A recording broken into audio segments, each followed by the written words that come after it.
you need encouragement to turn tragedies into your own triumphant life story? If so, this podcast is for you. Listen to powerful guests who have persevered through challenges so you can gain strength to build your championship life. The host of Professor of Perseverance podcast, Dr. James Purdue. Hey, come on back. Hey, it's really me. I am Dr. James Purdue, the Professor of Perseverance himself, and thank you for coming in on the Professor of Perseverance podcast. Believe it or not, wouldn't you know it, I caught a summer cold. I don't like being sick in the wintertime, but I definitely don't like being sick in the summer. Man, let's get out and enjoy the sunshine and everything like that. Get all the positivity building up and going forward. Today's guest. In 2009, what a year in 2009 he had. He had a heart attack that should have killed him. Well, if that's not enough, during that time, lost his job during the economy recession. And when you lose money coming in, what else do you lose? Car got repossessed, house got foreclosed on. Man, talking about getting kicked in the teeth when you're down and out. But he went on and said, this was the best thing that could have happened to him. Wow. To get beat down, it could be the best thing that happened to him. He said why? It gave him a second chance to rebuild from scratch and learn how to prevent burnout in life. Now he advises organizations and individuals how to prevent their own burnout journey so they can avoid their year of worst case scenarios. Author of the book, Burnout Proof, how to establish boundaries and to avoid the negativity of stress. Michael Levitt, thank you for coming on today. Great to be with you, Professor. Oh, man. I guess 2009 is not a great year for a lot of people. A lot of people, that's enough for one lifetime, not to mention, 1 year stint. Yeah, it was definitely a challenging year, and obviously, never really thought that, all of those things would happen the way they did. The stress and the burnout that I had was building over a couple of years. I was working with a startup organization and was working basically 6 a.m. to 11 p.m. 7 days a week, and I did that for 2 years, and didn't take care of myself. I wasn't eating well. I wasn't getting any exercise at all. Wasn't doing things in life that I enjoyed doing, and just was working, and it obviously took a toll and nearly cost me my life. Well, I'm glad it didn't cost you your life. I'm glad you're here to spread the good news that when life comes and beats us down, we're able to, I hate using those terms, pull our own self up by the bootstraps and we're able to look on the better side, build hopefully a good life or better life from there, and we can just live the best life we can live. Yeah, and that's what happened with me. I mean, after going through all of those significant losses, and as you said, each of them are pretty significant.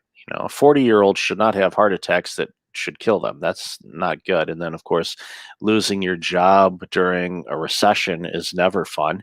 And then, of course, losing your car and your home. It definitely had this feeling of, okay, what's next kind of thing. But I didn't have that approach because by the time after the car was repossessed, then the home situation was the basically the final step or the final straw. And when I went to the house, because basically what had happened is my family had moved from the area that we're in up to Toronto, Ontario, where I was able to find work. And I'd worked up here for a few weeks before we were able to find a place to move the family. So we moved the house, or moved everything out of the house, or at least we thought we did.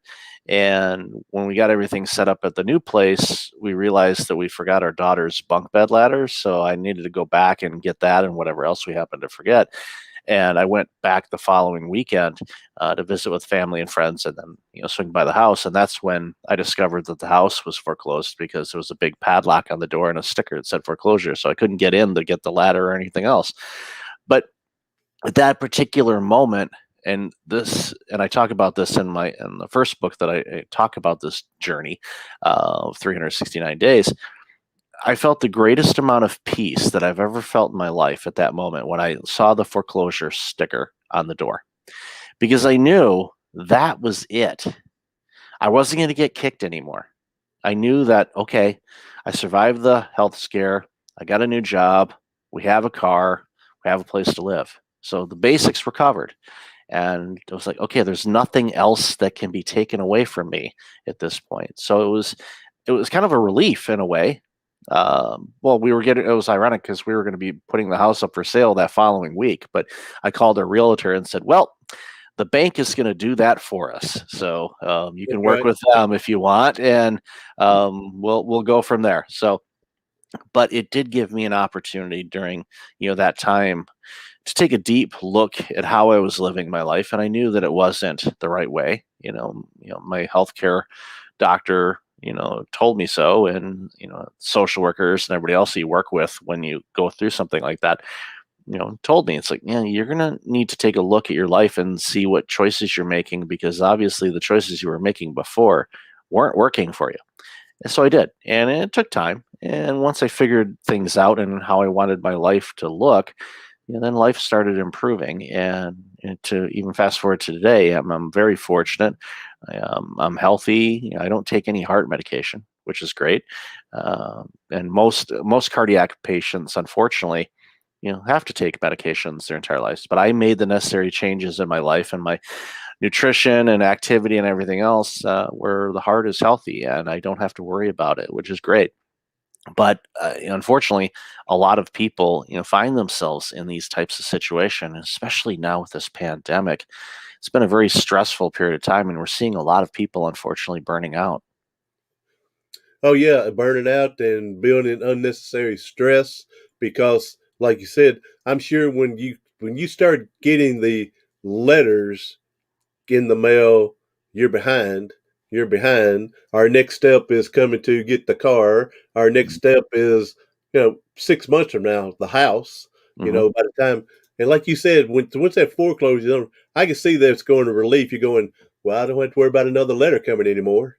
Exactly. Don't have to grimace when I open up the mailbox going, okay, what did I get today? Yeah, that's no longer an issue, which is, again, that is a relief. And I haven't really thought about the mailbox side of things, but you're spot on. That's that those letters weren't comfortable. And I talked with all of our creditors, especially after the heart attack and definitely after the job loss, to let them know it's like, hey, I'm currently unemployed right now, and anybody that finds themselves in that situation, don't hide from the bank or your credit card companies. Don't they will work with you, and they did with us for a long time, but the window of opportunity that they could do it in order to stay in business, of course, was short. And quite frankly, it was probably a lot shorter than normal, because during that time it was the Great Recession. There was a lot of people going through similar challenges when it came to not being able to pay their bills, because a lot of people were upside down on their mortgages, and maybe they lost their homes. So a lot was going on during that time frame. And unfortunately, a lot of the things that we're seeing right now with this pandemic, that's my concern, is we're going to see, a similar situation for some people. And it's one of those things where it reminds me of what that was like for me. And that was not a fun time. So I have a lot of empathy for those that are struggling with it. And financial stress is a big, big factor in the prolonged stress and burnout that I see a lot of people facing right now. And Nancy, thank you for coming in. She says, all right, I'm here. All right, Nancy, come in. This is Michael.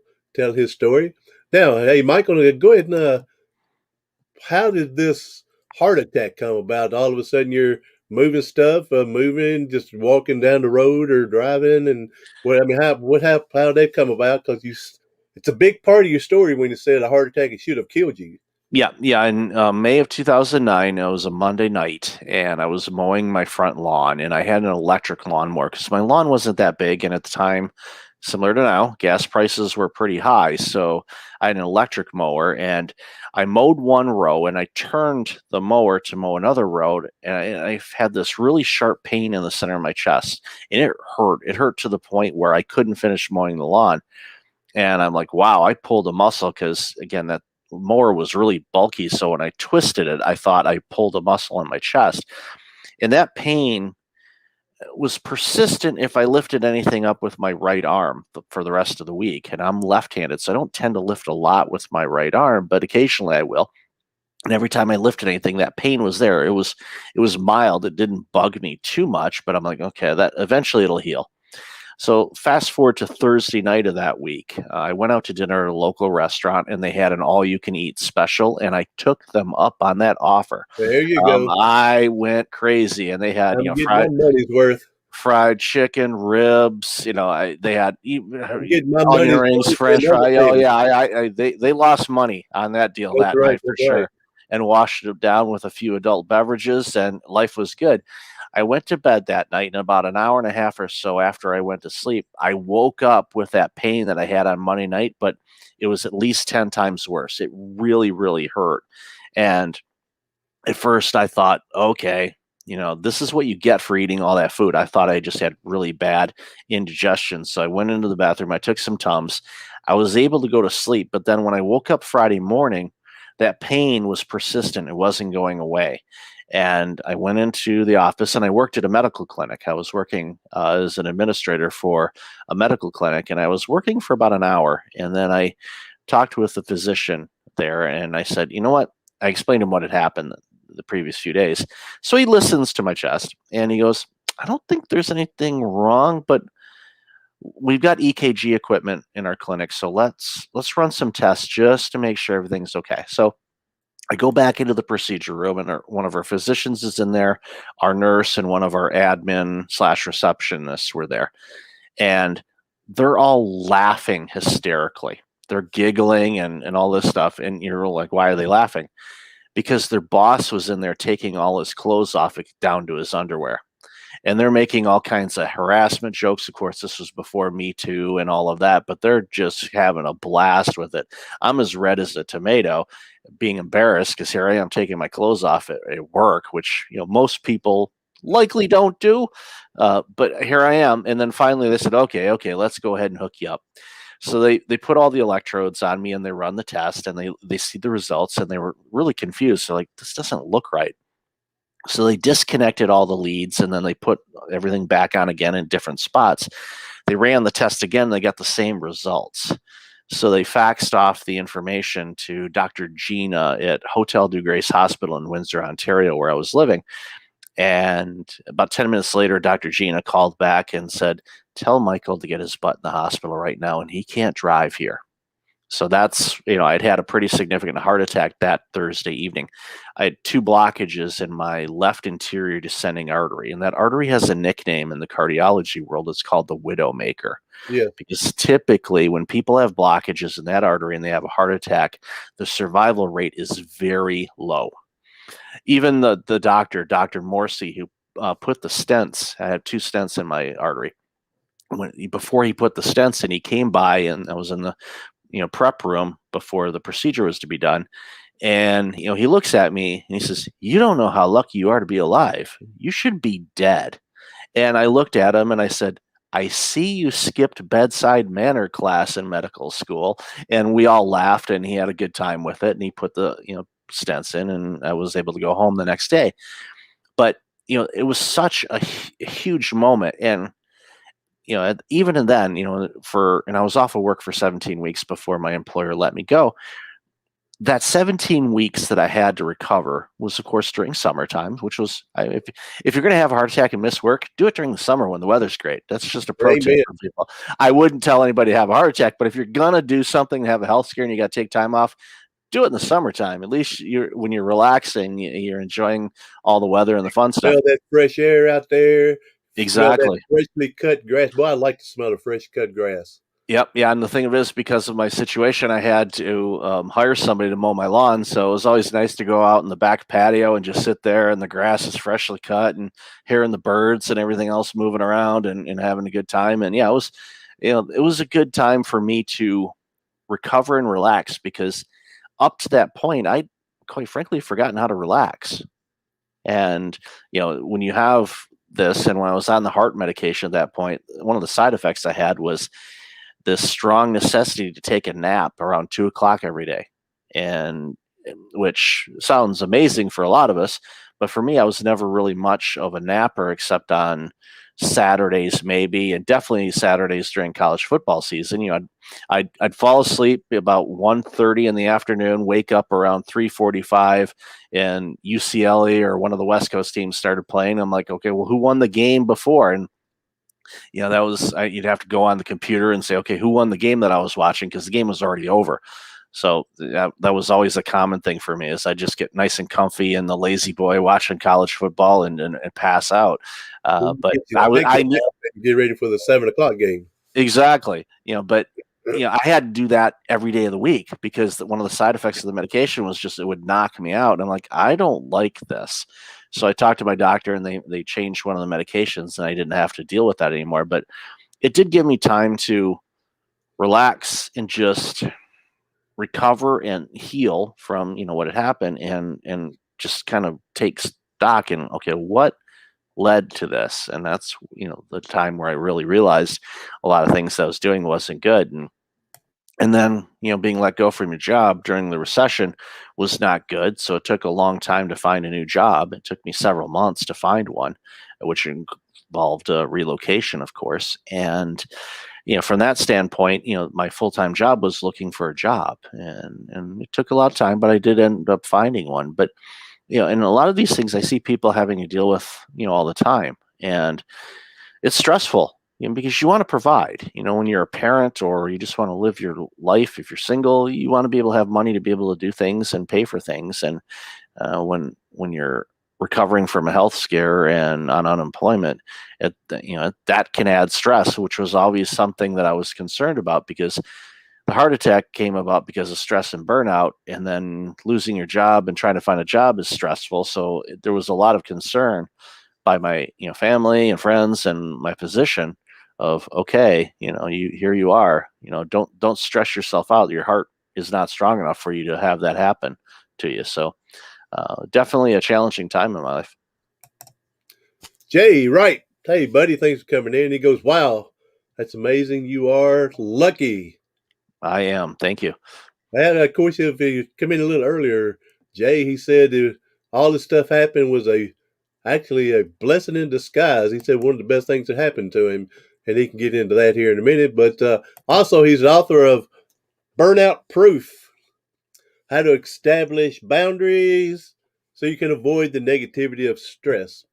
Now, one thing Michael learned before, not that I know everything, but have learned before, that when we're so busy, we're on the move, we're doing 100 miles an hour in life, the easiest thing, and it probably happens to a big majority of people, we quickly neglect our own health. Like you said, you're out of shape, wasn't healthy, and stressed out and everything like that, and it doesn't take long for us to reap the benefits of not staying healthy. Yeah, it's amazing how quickly your life can decline. And again, being an executive for the healthcare, and any executive, and you pretty much know this, is when we go work somewhere and you're the executive, who gets the really close parking spot? Well, the boss does. So I wasn't getting in any exercise whatsoever, especially when you're working those many hours. I wasn't getting anything in. And I'm not talking about camping out at the gym for 2 hours and working out all day. No, I mean just even walking around and getting steps and activity in, that just wasn't happening. I'd literally sit down, sit in the car, drive to work, walk into the office, sit down, and not really move around, because I didn't move around a lot in our clinic. Our clinic was rather small at that time, so there wasn't a lot of places to walk anyway. plus with all the exam rooms and stuff, I didn't want to like walk by and inadvertently see people in exam rooms and all that, because people are a little sensitive to that, especially if they're wearing a robe instead of their clothes. They're not comfortable taking their clothes off in a place like that, and I know that personally because I had to for the test. But again, it's one of those things where, and going back to what you said earlier about how it was a blessing, it gave me a second opportunity, and a lot of people don't get that. And hopefully they don't have to be put in a position where they need a second opportunity. That's right. That's right. Do it in your first opportunity. And what's so important, and one of the things you had mentioned too, about not exercising and taking care of yourself, we try to squeeze that in. You hear people say, okay, I'm going to get in a 20-minute walk during my lunch break. Well, what happens at 5 minutes before your lunch break? A client calls, your boss calls and says, okay, we've got a situation here that only will take 15 or 20 minutes to rectify, then you can go on your lunch. Well, there goes your walking, and you're hurrying up and getting some food in before you go back to work. And that, again, happens time and time again, because I know for a fact that work expands time. Work loves finding time. So when people say, oh wow, I had a meeting cancellation, all of a sudden we jump to do another thing, or we do this or this, and we don't take those opportunities to just take a breather, relax, sit back for a moment, and just relax and do something fun or enjoyable. And when people are burned out, that's usually the first thing to go, is they don't take care of themselves, and they don't do things in life that they enjoy doing. They stop going to sporting events or concerts or other things. I was a season ticket holder for the Detroit Tigers, and this was during the time when they went to the World Series a couple times and they were really good. I had season tickets, which were amazing because the tickets were paid for, the parking was paid for, the food and beer vouchers were paid for. All I had to do was go there. That's That's right. it. And I quit going because I was too stressed out and working too much. And when you pay money to buy season tickets, you typically like going to those things. And I love the game of baseball. I'm a big sports fan, but baseball was my first love, and always grew up, because growing up in the Detroit area, obviously I rooted for the Tigers, and to have season ticket holder status was just a wonderful thing for me to do, and I quit going. And I've forgiven myself for that, but I understand why I didn't. But I think about all the missed opportunities, the missed games, and everything else that I missed out on because I just was too fatigued and wiped out to enjoy them. Yeah, for me, the last time I remember, I don't get stressed a lot, but what happens with me about I know that I'm losing my exercise, not getting enough in. I went to go get a donut and everything, and I was out of breath. And so then I knew it was time for me to get back to exercising. I'm kidding, man. I'm just trying to throw a joke in here. All right. But I'm No, like you. I'm a baseball addict myself. And so the closest thing we got where I live in Nashville is our, I think they're AAA again, the Nashville Sounds. And boy, I love to go watch a game and everything like that with them. But yeah, when you start avoiding things that you love, then somewhere in your life, something's taking more into taking up more of your love than giving back to you, than putting it out. And yeah, you need to find out what that is. Yes. yeah, I'm a big fan, and this is an exercise I do when I speak at conferences and I work with organizations as well. I call it the bucket list. And now some people have heard the bucket list. They think, oh, these are all the things I want to do before I die. And mine is different. These are things that you love doing in life, and you do them over and over again. And they can be going to the baseball game, or going, going for a drive, or hanging out in nature, or having lunch or coffee with your best friend, or, going to the pub and having a couple beers or something, or reading, or watching TV, whatever. These are all things that you enjoy in life, that you like doing.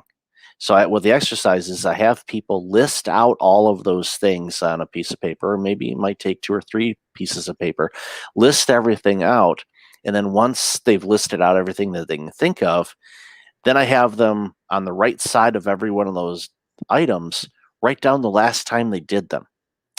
And whenever I give this talk in person or in a group, I always hear moans and groans because people say, okay, you know what? I haven't done things that I like doing in a long time.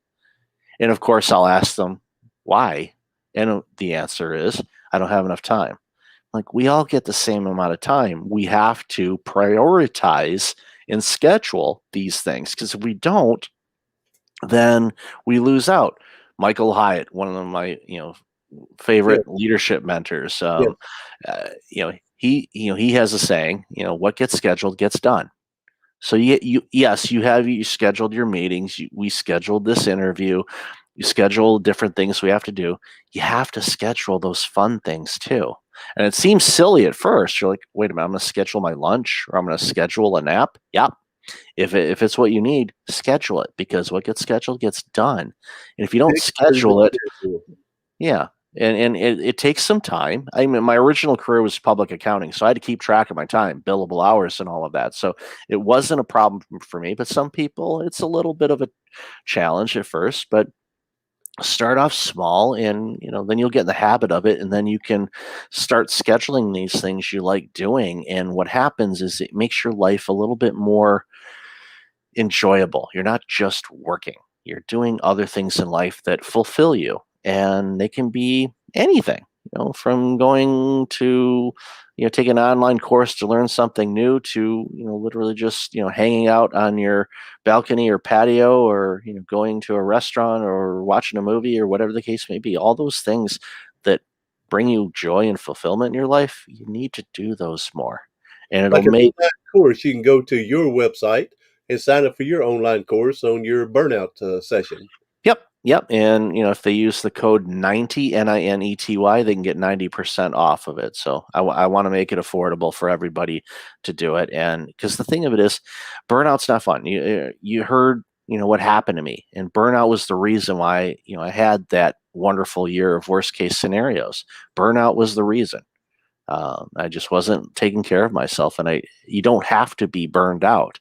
And if you implement some things to change a couple things here and there, it makes a big difference. And I want to frame something really quick. In my situation, it did involve pretty much a reinvention of me.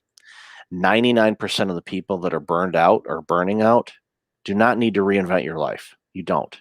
You just need to make a couple adjustments here and there in a couple areas, start doing things that you like doing, taking a little bit better care of yourself. It makes such a big difference. And then the momentum swings the other way where you start feeling better, and then everything else falls into place. I'm a believer, like you said, in this that uh, set the schedule, because something's going to happen. Like you mentioned as an example, I'm going to go walk 20 minutes during lunch. Oh, client who? Well, yeah, I'll talk to him that I can catch. I'll get my lunch, and we won't give up food, but I'll give up walking to get this other interview in or whatnot. Um, we make excuses quick on what we really don't want to do, but we really should be doing on the exercise or whatnot. So, but if you build in this scheduling time and stay faithful to it, and then someone says, "Hey, I need you at 5 o'clock." Hey, bud, I've already got a schedule. Let's have that at 5:30. So and stay faithful. Yeah, I'm a believer in that as well. So It's a big thing. And even, earlier today, I had an opportunity for a speaking engagement, but and I'm in the East Coast right now. I split my time between San Diego and Toronto, and I'm in Toronto at the moment. And the time of this event, it was out in the West Coast. I would be speaking at basically 10 o'clock at night. Well, I get up at 5 o'clock in the morning. The 10 o'clock p.m. version of me is not going to be a good talk. I know that. So I said no to the opportunity because I'm not going to be my best. And it's taking away from time where I'm usually, resting or preparing for bed type of deal, especially at 10 o'clock. Because again, I wake up as early as I do, which means you have to go to bed early. That's kind of how the math works, because sleep is such a critical component as well for stress prevention and recovery. Because getting a good night's sleep, we repair the damage that we do to ourselves on a daily basis. No matter, what kind of lifestyle we have, when you get good restful sleep, your body is repairing itself, and your body needs to do that. If you don't get good sleep, then it's not repairing the damage, and that adds up over time. And then you too can get blocked arteries and learn that Coversil comes in 8 milligram doses, and understand what cholesterol medication is, and all the other fun stuff that I had to deal with. There you go. So, yeah, this speaking thing, man, I've been a speaker as well. So, yeah, by the time at 10 o'clock at night, you do your 30 to 45 minutes or an hour, and then you've got to wind down from all that. Now you miss 2 hours of your sleep to try to get up at 5. Or you adjust your schedule and sleep in, which you know is not good for you, because then it's going to affect the other 5 o'clock time, whenever. So, Yeah, so it's all about establishing boundaries. Yes. Yeah. So, all right, Michael, if you can give us listeners maybe a 2 or 3 step system to help relieve some of this burnout. Yep, of course. Usually, the key things, and I already mentioned one of them, is getting good restful sleep. And one component of that is, and I get a lot of people laughing at me sometimes at this, but spend as much money as you can on a mattress and a pillow and the bedding that will give you the best quality sleep you can get. And if you want a firm mattress, soft mattress, whatever the case may be, invest the money in there, because think about it. Where do you spend the most consecutive hours of your day in one spot? It's your bed. So don't go cheap on that. I know a lot of people spend a ton of money, have no problem spending a ton of money on the big screen TVs and all the other computers and all that stuff. Invest in a good bed, invest in a good pillow, invest in the bedding that's really comfortable for you to give you a fighting chance of getting a good night's sleep. So make sure you do that.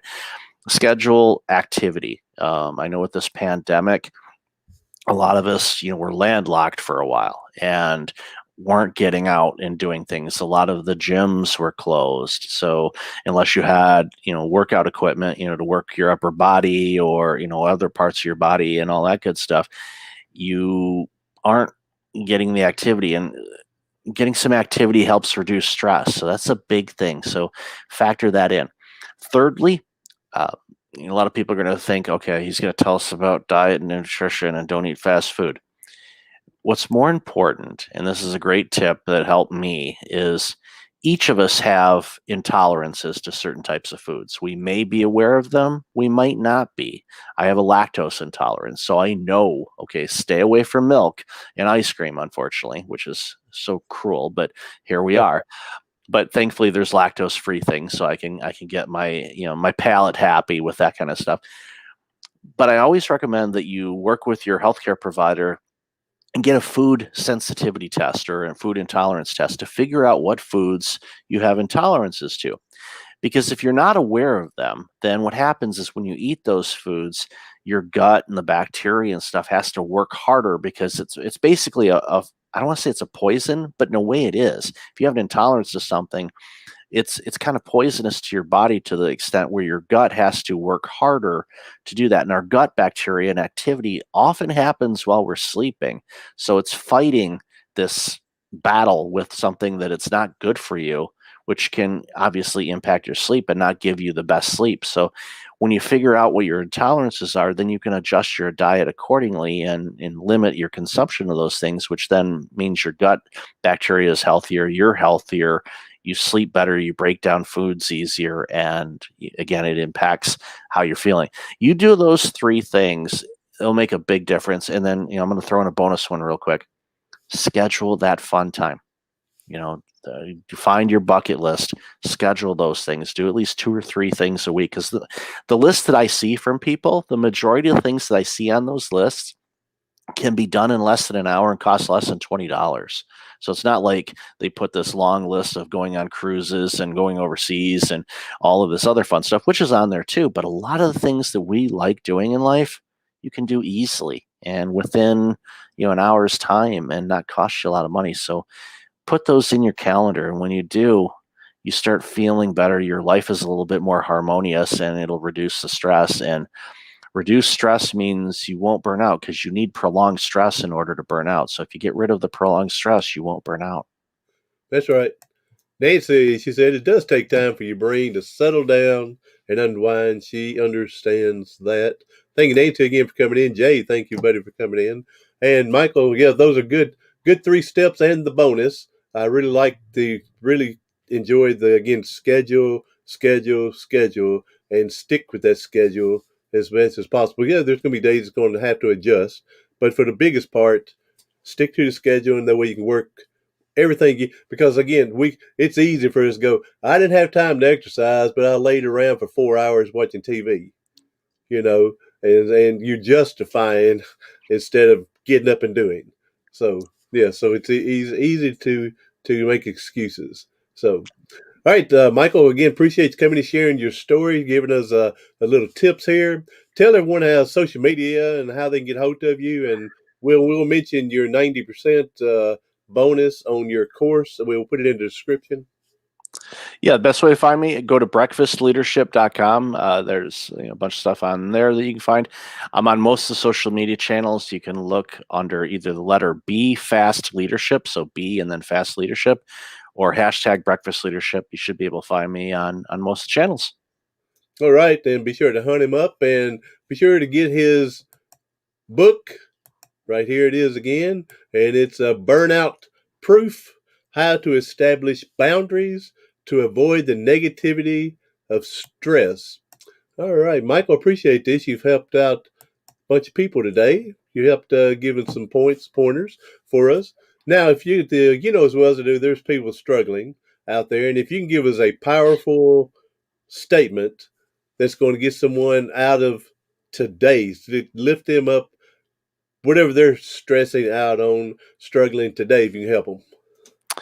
The big thing is focus on your breath, and just inhale for 8 seconds. Make sure your belly fills out with air. Hold it for a few seconds and then breathe out of your mouth. Do that 5 or 6 times. You'll lower your blood pressure. You'll get a little bit more relaxed. You'll feel less tension in your shoulders. And then focus on those things in life you enjoy doing, and do something, even if it's something small, even if it's for something for 5 minutes. Do that. Get in the habit of doing things in life you enjoy. And when you do that, it's going to make such a big difference in every aspect of your life. There you go. Take time and breathe. There you go. And it's a form of therapy to do it the correct way. So, Jay said, you got to go, James. Hey, thank you for coming in. He said, take care, Michael. So, all right. Everyone else, hey, Michael, thank again for coming in. Go to look him up again on the breakfast. What is it? Breakfastleadership.com. breakfastleadership.com, and go from there and get that course and everything and get his book. So everyone else, thank you for coming in today. If I can help you in any way, go to my website. It's professorofperseverance.com, and you scroll down a little bit. I have a free mini course with a free ebook. It's titled Your Past Doesn't Have a Future, But You Do. Create your future today. See if it'll help you out a little bit. It's pushing out there free for you. So, all right, Michael, thank you, buddy. Hey, everyone else, thank you for coming in. Share us out to someone you know is hurting, struggling, something to help them reduce their burnout and go from there. Everyone else, do something today, tomorrow, something next week that's going to help you persevere past your